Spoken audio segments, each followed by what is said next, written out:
Assalamualaikum warahmatullahi wabarakatuh. Selamat Waalaikumsalam pagi. Salam. warahmatullahi wabarakatuh. Ya, selamat pagi teman-teman. Salam sejahtera. Senang sekali ya pagi ini bisa berkumpul di forum diskusi. Kali ini topik kita adalah sangat penting dan dekat dengan tugas kita sehari-hari, yaitu implementasi smart government di Dinas Kebudayaan dan Pariwisata. Seperti yang kita ketahui, sektor kebudayaan dan pariwisata di Jawa Timur ini punya potensi yang sangat luar biasa. Mulai dari kekayaan warisan budaya, destinasi alam yang menawan, hingga keragaman event seni yang memikat wisatawan. Namun potensi besar ini juga membawa tantangan besar, yaitu bagaimana mengelolanya secara terpadu, transparan, dan cepat di tengah perkembangan zaman. Nah, disinilah smart government bukan hanya sekedar memindahkan layanan ke dunia digital, tapi juga mengubah cara kita berpikir, bekerja, dan berkolaborasi agar pelayanan publik jadi lebih efektif, efisien, dan mudah diakses oleh masyarakat. Nah, di kesempatan kali ini kita akan mendengar langsung ya pandangan dari rekan-rekan yang sehari-hari bergelut di bidangnya masing-masing. Kita akan membahas pengalaman, tantangan, dan solusi yang sudah dijalankan sehingga implementasi smart government di Dinas Kebudayaan dan Pariwisata bisa berjalan optimal. Nah, boleh kita mulai dari Mbak Lucia di bagian sumber daya manusia. Baik, terima kasih Mbak Sofi. Dari perspektif SDM, Smart Government bukan hanya soal aplikasi ya, aplikasi yang canggih, tapi juga tentang membentuk pegawai itu siap digital. Misalnya kita bisa menggunakan sistem e-presensi dengan handphone, pegawai berada di unit kerja, dan pelatihan daring untuk meningkatkan kompetensi seperti Semesta Bangkom dan lain-lain. Dan si master untuk menilai kinerja pegawai seperti apa gitu. Dengan begitu semua proses administrasi kepegawaian menjadi terdokumentasi rapi dan bisa diakses kapan saja. Wah, menarik banget ya. Jadi kalau di SDM ini fokusnya bukan hanya digitalisasi data, tapi juga membangun kemampuan pegawai untuk beradaptasi ya. Betul, Mbak Sofi, karena teknologi secanggih apapun tidak akan semaksimal mungkin kalau SDM-nya tidak siap. Oh, begitu. Nah, kalau dari pengelolaan surat, gimana ya penerapannya Mbak Dina? Ya Mbak Safi, kalau di bagian kami yang pengelolaan surat, penerapan smart government itu dilakukan melalui TNDE dan Srikandi. Jadi semua surat masuk dan keluar itu diproses secara digital, termasuk dengan tanda tangan elektronik. Nah, untuk contohnya mungkin seperti surat undangan rapat, itu sekarang nggak perlu dicetak dan diantar manual, tapi dikirim melalui sistem tersebut, sehingga dan bisa diakses oleh pimpinan melalui ponsel sehingga proses disposisi juga jadi lebih cepat dari yang tadinya membutuhkan waktu sekitar 2 sampai 3 hari itu dapat dilakukan hanya dalam hitungan jam bahkan menit. Oh, wow. Berarti ini juga membantu mengurangi penggunaan kertas ya, Mbak ya? Betul banget Mbak Sofi, dan lebih cepat juga ramah lingkungan. Jadi kita juga bisa melacak status surat kapan saja. Jadi kita bisa tahu sekarang surat ini sedang berada di mana, sedang berada di mana. Dan setelah itu surat juga tidak ada yang hilang di meja. Oh, gitu. Baik, kalau untuk Mas Oscar, gimana ya kalau di bagian cagar budaya dan sejarah? Oh, kalau menurut saya, penerapan smart government di bagian kami itu sangat membantu dalam pendataan aset budaya. Kita bisa membuat basis data yang membuat informasi lengkap tentang setiap situs, lokasi, sejarah, kondisi terkini, foto, bahkan model 3 dimensi untuk keperluan edukasi.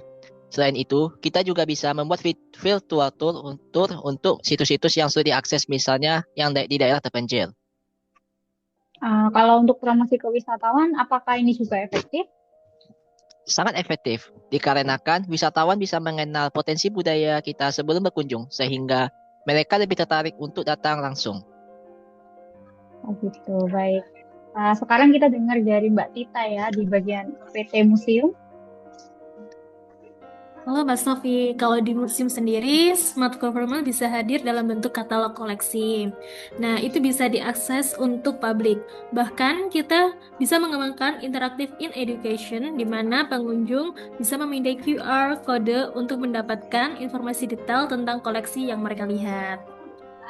Oh, jadi lebih pengalaman berkunjungnya lebih modern gitu ya. Betul, apalagi generasi muda sekarang sangat dekat dengan teknologi kan. Kalau pengalaman berkunjungnya interaktif, mereka akan lebih tertarik untuk kembali atau merekomendasikan kepada teman-temannya. Baik, sekarang kita bahas mungkin hambatan, Mbak Lutfi ya. Iya, untuk hambatan di SDM biasanya adalah gap kemampuan teknologi. Tidak semua pegawai terbiasa menggunakan aplikasi atau perangkat digital, begitu Mbak Sofi. Kalau Mbak Dina, Kalau di pengelolaan surat itu hambatannya adalah jaringan internet yang kadang lambat. Jadi hal tersebut itu dapat memperlambat proses pengumpulan dokumen sehingga dokumen jadi terhambat ya. Jadi nggak segera kekirim, seperti itu sih Mbak Sofi kalau di bagian pengelolaan surat. gitu. Kalau Mas Oscar, Kalau di bidang saya, tantangannya itu adalah anggaran untuk digitalisasi. Dikarenakan proses dokumentasi dan pembuatan virtual tour itu membutuhkan biaya yang besar. Terus tantangannya adalah sebagai seorang yang berasal dari lulusan survei dan pemetaan, di bidang saya itu tidak ada alat berbasis JIS seperti drone, GPS, dan aplikasi JIS. Itu membuat saya kesulitan dalam menentukan koordinat dan lokasi pasti objek cagar budaya, terutama di lokasi yang sulit dijangkau. nah kalau untuk Mbak Tita, Nah, kalau di museum sendiri itu hambatan terbesarnya adalah adaptasi pegawai terhadap sistem baru.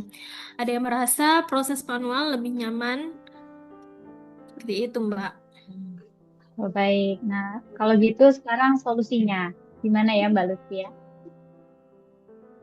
Untuk solusi dari SDM, kita perlu adanya pelatihan atau bimbingan secara rutin supaya pegawai bisa mengikuti perkembangan zaman.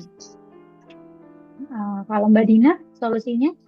Solusinya kalau untuk pengiriman surat menyurat yang sudah berbasis sistem, perlu peningkatan kualitas jaringan internet serta penyimpanan data berbasis cloud yang aman. Jadi tidak semua orang bisa mengakses surat tersebut.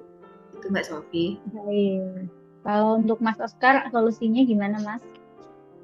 Kalau dari saya, bisa dilakukan kerjasama dengan universitas atau komunitas digital untuk membantu proses dokumentasi dengan biaya yang lebih terjangkau. Baik, kalau Mbak Tita? Kalau di museum sendiri, perlunya sosialisasi manfaat teknologi itu yang sangat penting ya, supaya semua pihak merasa terbantu, bukan terbebani. Seperti itu, Mbak Sofi. Oh, baik. Kalau kita hubungkan semua ini, sepertinya kolaborasi antar bagian ini sangat penting ya.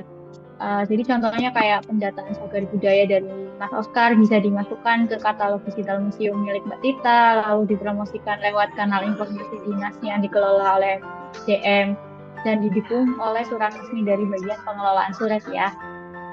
Betul, dengan integrasi informasi jadi konsisten di semua saluran. Dan proses administratifnya juga bisa lebih cepat karena semua sudah berbasis sistem.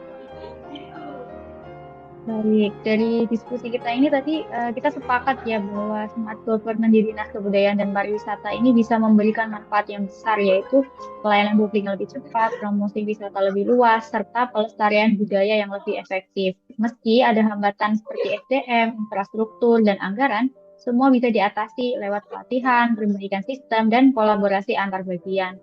Informasi yang sudah dipaparkan tadi juga sangat menarik ya dan menambah insight baru terkait penerapan smart government di lingkungan Dinas Kebudayaan dan Pariwisata Provinsi Jawa Timur. Setiap perspektif dari teman-teman ini memberikan gambaran nyata gimana teknologi bisa menjadi pendorong efisiensi, transparansi, dan inovasi di bidang kebudayaan dan pariwisata.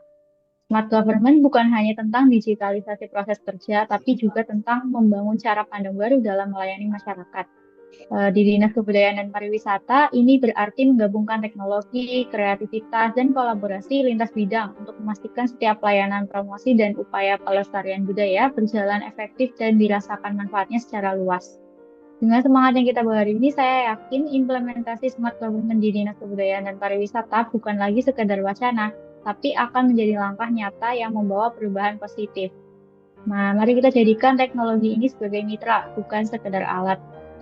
Kolaborasi sebagai budaya kerja dan jadikan pelayanan publik yang prima sebagai komitmen bersama. Karena di tangan kita semua, budaya akan tetap lestari, pariwisata akan terus berkembang, dan masyarakat akan merasakan manfaat secara langsung. Nah, sekali lagi saya ucapkan terima kasih atas perhatian dan partisipasinya. Semoga apa yang kita bahas hari ini menjadi pijakan kuat untuk masa depan kebudayaan pariwisata Jawa Timur yang semakin maju, modern, dan berdaya saing. Wassalamualaikum warahmatullahi wabarakatuh. Waalaikumsalam warahmatullahi Terima kasih Mbak wabarakatuh. Sofi. Terima kasih Terima Mas kasih, Mbak. Mbak. Sama-sama.